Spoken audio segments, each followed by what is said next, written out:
বড় বড় কান্ট্রিগুলো যেভাবে আজকে উন্নত হলো, সেগুলোর কারণ হলো ওই দেশের জনগণ আন্দোলন করে না, শান্তি ওরা চায়, শুধুমাত্র শান্তি। কারণ শান্তি তো সবার প্রয়োজন,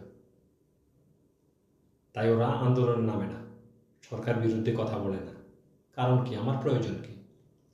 আমরা এক মুঠো ভাত খেতে পারলেই হলো, শান্তিতে ঘুমাতে পারলেই হলো। কিন্তু আমাদের দেশের মানুষ তা বোঝে না। কি প্রয়োজন আমাদের? আমাদের ছেলে মেয়ের পড়ানো, খাবার, থাকা, এগুলো হলেই তো হয়। আমরা সরকারের বিরুদ্ধে আমরা কি রাজা হব? না। রাজা হবে কি? যারা গিরিঙ্গি মারবে তারা রাজা হবে, আমরা রাজা হব না। আমরা রাস্তা নামার কোনো প্রয়োজন নাই তো। আমাদেরকে দিয়ে অন্যরা পায়রা লুটবে। তাই আমাদের প্রয়োজন কি? বলেন সবাই।